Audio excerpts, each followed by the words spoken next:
बच्चों को जब भी हम लोग रीडिंग सिखा रहे हैं तो ये हमारे लिए बहुत ज़्यादा ज़रूरी है कि हम उनको साउंड्स भी सिखाएं और उसके साथ में लेटर्स भी सिखाएं।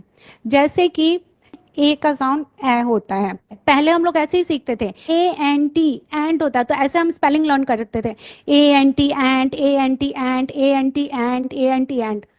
और फिर हर स्पेलिंग को अलग अलग तरीके से याद करना पड़ता था। बट अभी क्या होता है कि when we are teaching sound to the kids, अगर आपने बच्चों को फोनिक्स पढ़ाया है तो बच्चे इसको ऐसे पढ़ेंगे, which letter is this, A, and what is the sound of it, A. Now which letter is this, n, and what is the sound of it, what is the sound of it,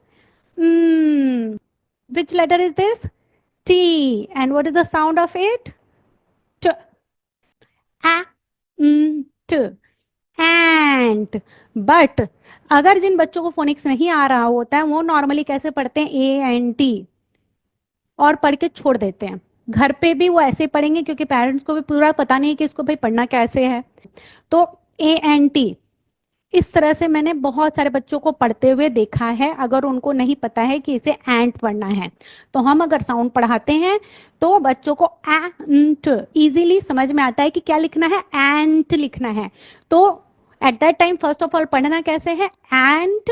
और उसके बाद लिखने के time में if they are not writing correctly, they are not understanding कि क्या लिखना है, तो आप उनको बोल सकते हो कि आपने क्या सुना, क्या सुना, ए के लिए हमने कौन सा लेटर सीखा है, यस, ए, राइट डाउन।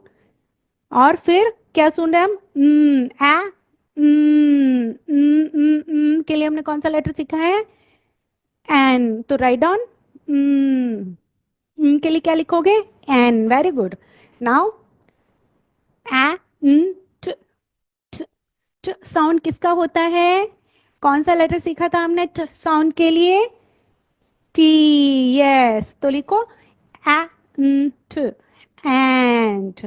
अभी आपको ऐसा लग रहा होगा कि ओह इतना लंबा प्रोसेस है, लेकिन ये लंबा प्रोसेस आपको थोड़े समय के लिए लगेगा, बट आप जब आराम से इसमें जाओगे तो आपके लिए ये बहुत इजी हो जाएगा।